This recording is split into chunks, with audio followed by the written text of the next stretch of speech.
Au nom du Père et du Fils et du Saint-Esprit, ainsi soit-il, bien chers fidèles, en ce 11e dimanche, après la Pentecôte, une occasion pour nous préparer aux confirmations que Monseigneur Marc Pivarounos viendra nous donner le mardi, n'est-ce pas? Eh bien, le dimanche est approprié parce que dans l'Évangile, nous voyons notre Seigneur Jésus-Christ guérir le sourd muet avec les doigts, avec la salive. Et selon les pères de l'Église et l'exégèse, n'est-ce pas, patristique des catholiques, ce sont l'expression de sa sagesse divine, la salive qui découle de la tête, et les doigts, ce sont les dons du Saint-Esprit. C'est le Saint-Esprit que lui-même, non seulement a promis, mais ensuite a aussi envoyé. Tout cela donc nous renforce dans notre foi que, bien sûr, égale à tout point de vue les trois personnes de la Sainte Trinité, mais il y a un ordre. Le Fils qui procède du Père et le Saint-Esprit qui procède du Père et du Fils. En fait, nous disons au nom du Père et du Fils et du Saint-Esprit. Eh bien, cet ordre, la nouvelle religion, qui est issue d'une croyance, il faut bien dire païenne, parce que le panthéisme est païen. Et la nouvelle religion gnostique, moderniste, est dans son essence un panthéisme. Et les réformes des sacrements, avec les nouvelles formes, les changements de la matière, qui révèlent aussi le changement d'intention, nous font découvrir dans ce nouveau catholicisme, non pas comme nous pensions peut-être, et nous avions bien le droit, et même nous ne pouvions pas faire plus dans les années 60-70, dire mais c'est étrange, c'est une religion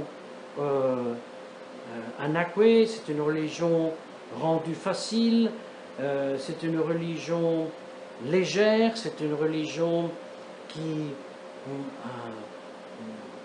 diminue le péché, c'est une religion facile.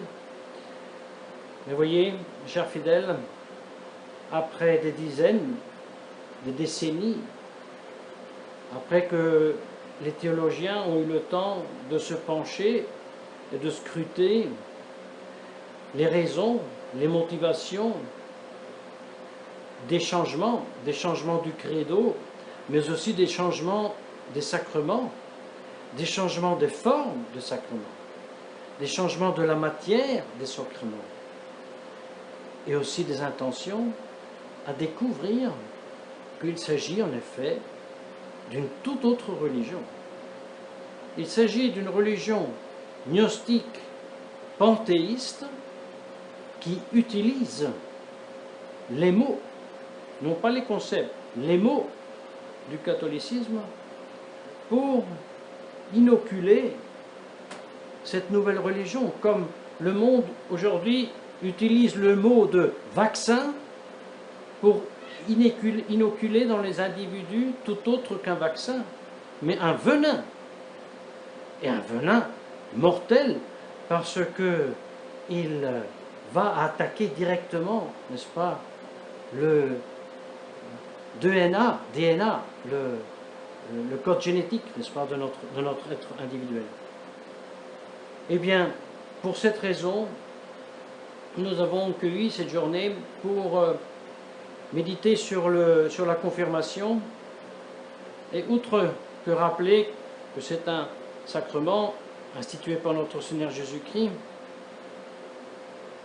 et que ce sacrement a pour objet, n'est-ce pas, la perfection du baptême, non pas que c'est un baptême prolongé, alors ce ne serait pas le même, ce serait pas un autre sacrement, mais c'était bien un sacrement différent, mais quand même, c'est la perfection du baptême, parce que ceux que nous avons reçus en germe, n'est-ce pas, les vertus, les dons sont complétés, sont rendus à la perfection dans ce sacrement de confirmation. Mais beaucoup plus, nous avons voulu attirer l'attention sur le caractère que donne le sacrement de confirmation, comme d'ailleurs le donne aussi le baptême et, nous le savons, l'ordre sacré. Nous nous sommes interrogés sur ce caractère. Et nous nous sommes interrogés pourquoi le catéchisme dit, de Saint Pie X, que par la forme et la matière, je te signe du signe de la croix et je te confirme dans le Saint-Esprit. Pourquoi dans ces deux parties de la forme, on signifie comme la divise, n'est-ce pas, l'uniforme du soldat et l'armature du soldat. Et nous avons répondu qu'il ne s'agit pas d'images de l'Antiquité ou du Moyen-Âge, mais nous avons cueilli que le caractère, et c'est le terminus qui vient du latin, utilisé par saint Augustin, encore avant, en grec, c'était le sceau, sigillum, sphragis, qui était ce qu'aujourd'hui est la signature autographe. C'est la personne qui atteste en personne, on ne peut pas plus, une réalité, une chose. Et saint Paul, à plusieurs reprises, dit, nous sommes sigillés, comme on dit en français, je ne me rappelle plus la parole, nous portons le sceau de Jésus-Christ. Nous sommes sigillés, je pense, on dit comme ça. Eh bien, voyez, ça nous a intéressés d'une façon particulière, parce que, d'ailleurs, comme dans les consacrations épiscopales, dans les nouvelles consacrations épiscopales, nous avons dû découvrir que l'affirmation de Paul VI dans sa constitution apostolique, dans laquelle il dit que la nouvelle forme de la consacration épiscopale est une forme utilisée en grande partie dans le rite syriaque égyptien, nous avons dû découvrir que c'est absolument faux. Donc, la forme que instituée Paul VI pour la consacration épiscopale est une forme arienne, gnostique, n'est-ce pas, de documents très intéressants, très importants pour la valeur historique de source, n'est-ce pas, les fameuses ordinaments, constitutions ecclésiastiques égyptiennes, mais que quelques années auparavant ont été rebaptisés comme la tradition apostolique de saint Hippolyte. Alors on a donné un nouveau nom à des documents très importants, mais en grande partie condamnés, pour en extraire une forme hérétique et l'envoyer dans les diocèses du monde, en trompant les gens, en écrivant dans la constitution apostolique, voilà, c'est comme ça que les orientaux font des évêques. C'est vraiment un imbroglio à tout point de vue, n'est-ce pas? Eh bien, je ferme la parenthèse. Avec la nouvelle confirmation, la chose est très très similaire.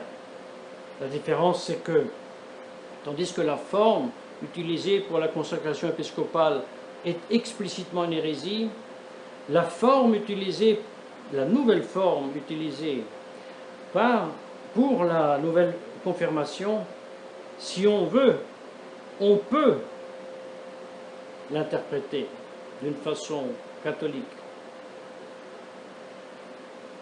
Mais voyez, le grec, l'oriental, quand il donne la confirmation, il le fait tout de suite après, à la fin du baptême, il dit simplement le sceau, sigillum, n'est-ce pas?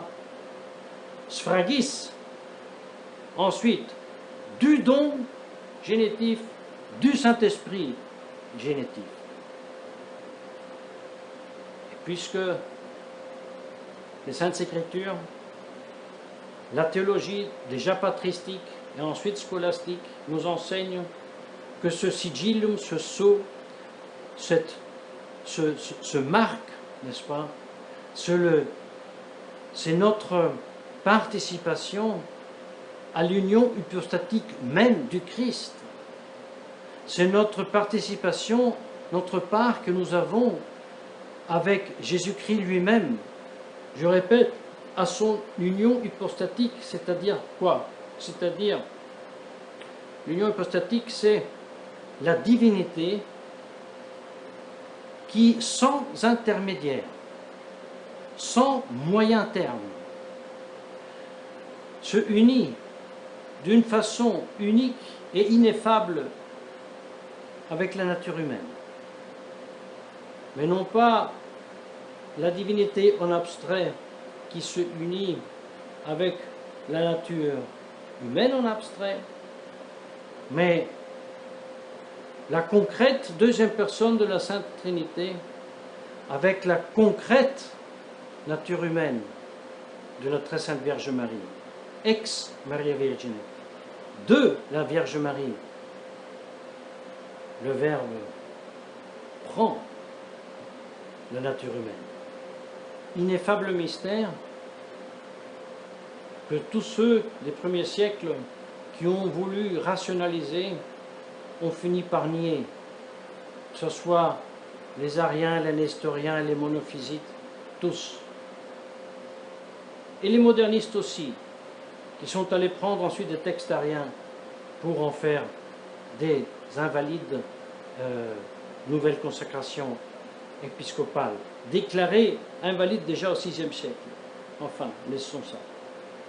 Mes chers fidèles, le caractère est indélébile, reste dans notre âme, ne peut pas être jamais, même pas en éternité, ôté. Qu'est-ce que cela veut dire? Ça veut dire que le caractère, que ce soit le caractère du baptême ou de la confirmation ou de l'ordre, et bien entendu, il s'agit toujours de trois caractères spécifiquement différents, mais ces caractères-là nous font donc participer, participent de quoi? Nous l'avons dit, de l'union hypostatique de notre Seigneur Jésus-Christ. Qu'est-ce que cela veut dire? Nous sommes rendus participants de l'être de notre Seigneur Jésus-Christ. C'est pour cela que le caractère est indélébile.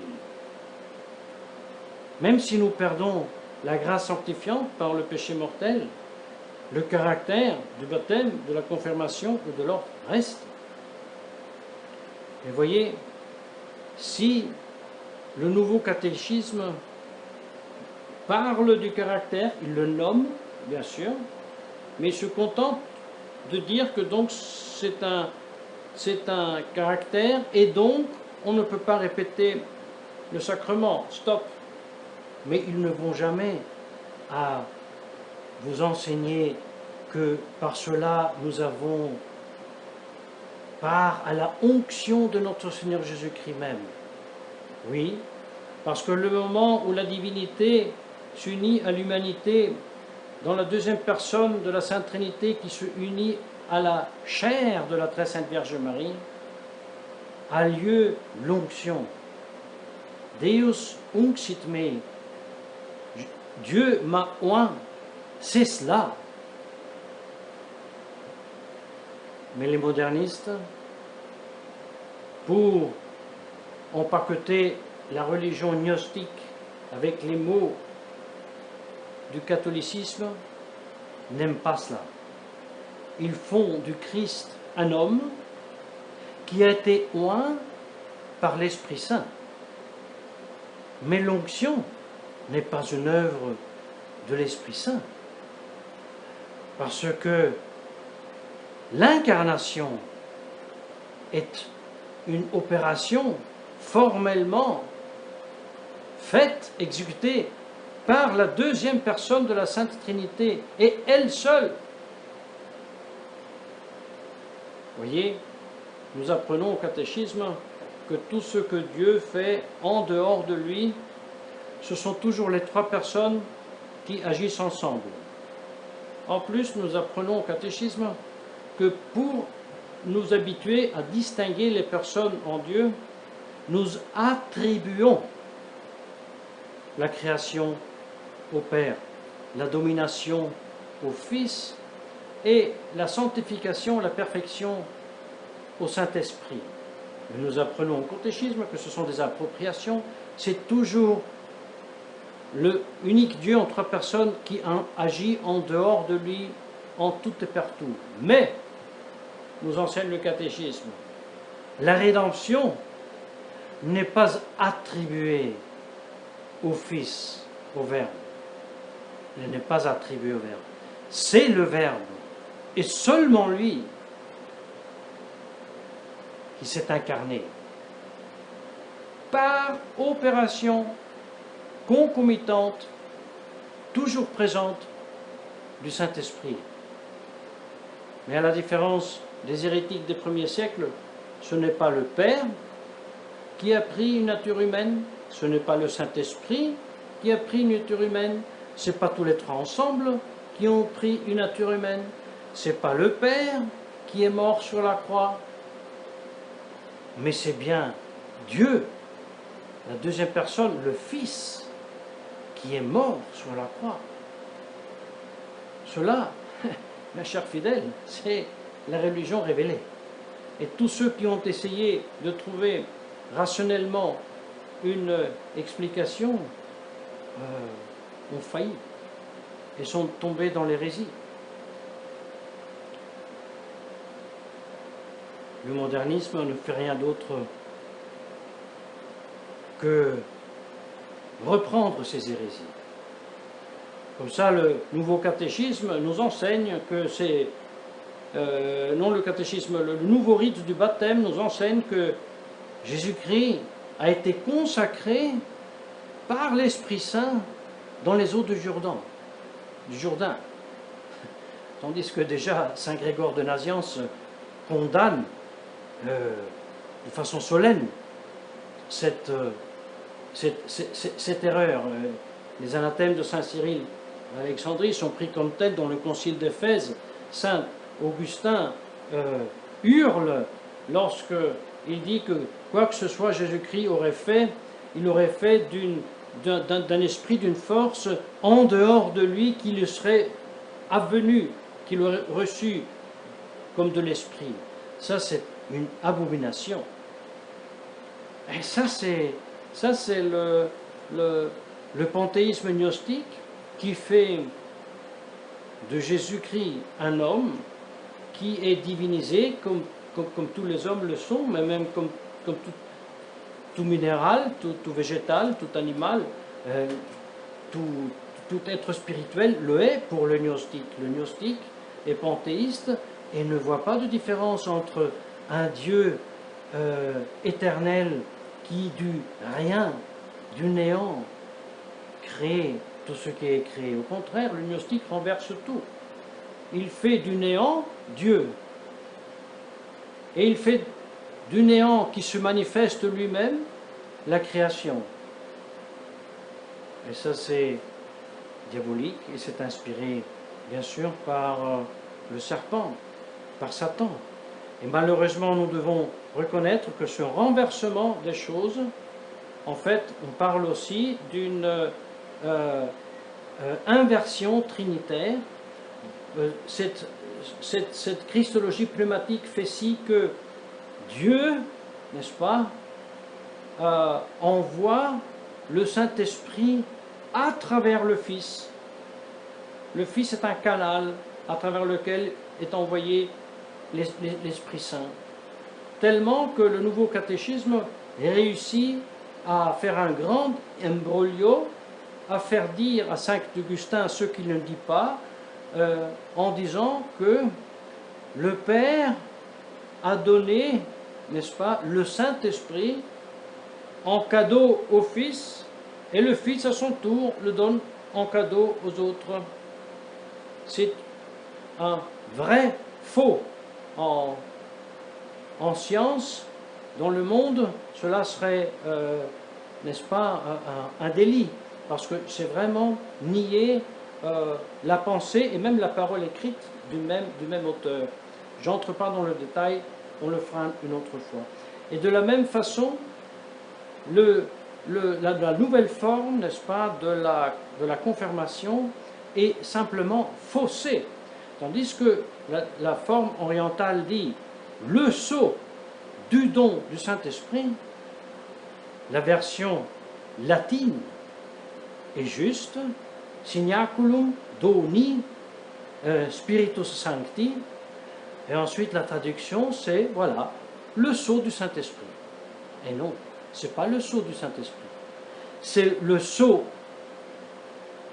du Christ, le sceau du don qui vient du Christ, et ce don est le Saint-Esprit qu'il a promis et qui a donné. C'est bien différent. Mais puisque cette nouvelle religion ne fait pas de Jésus-Christ un Dieu, mais fait de Jésus-Christ un homme comme tous les hommes, divinisé d'ailleurs comme tous les autres hommes, peut-être un peu plus, voilà qu'on a dû changer, n'est-ce pas, la forme de la confirmation.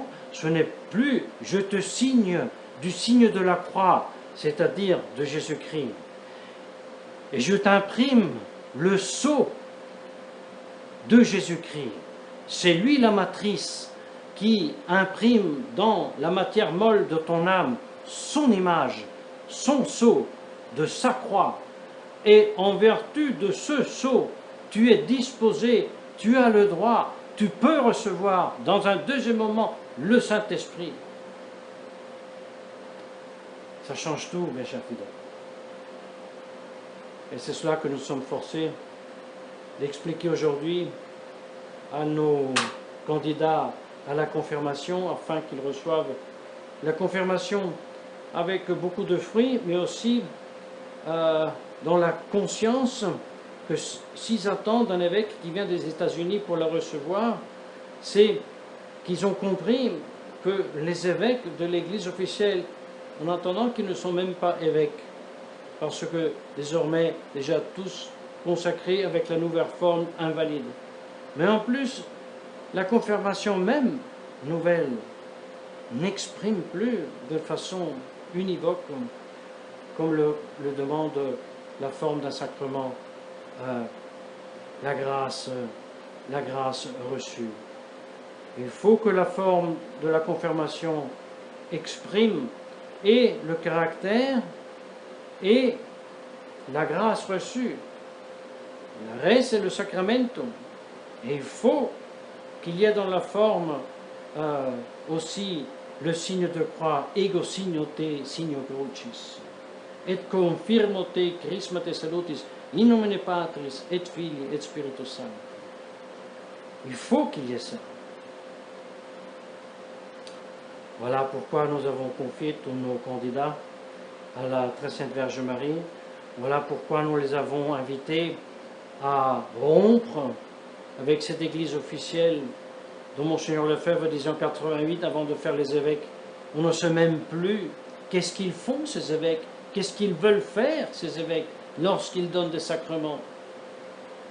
Et la différence des grands théologiens de la Fraternité Saint-Pédis qui ont eu l'ardir de dire que oui, mais là, en ce moment, Monseigneur Lefebvre était en euphorie, tout autre qu'en euphorie. J'étais à quelques mètres de lui pendant les consacrations épiscopales, il était non pas en euphorie, il était pleinement conscient de chaque parole qu'il prononçait. Et s'il disait en 88 que ces évêques, on ne sait pas ce qu'ils font et ne savent pas ce qu'ils font, c'est qu'il avait déjà vu que ces nouveaux sacrements ont des défaillances à tout point de vue, dans la matière, dans la forme et dans l'intention. Et voilà la raison pourquoi laquelle il disait, pour moi le vrai problème c'est pas de savoir si Paul VI c'est pas, mais si c'est ça l'Église. Et voilà pourquoi en 1990 au séminaire, il dit du pupitre pendant l'exercice spirituel de rentrée en septembre, l'Église officielle n'est pas l'Église catholique visible fondée par le Christ. Comment peut-elle être si elle n'a même plus les sacrements? Bon, Fermons la parenthèse. Confions-nous à la très sainte Vierge Marie, au nom du Père et du Fils et du Saint-Esprit, ainsi soit-il.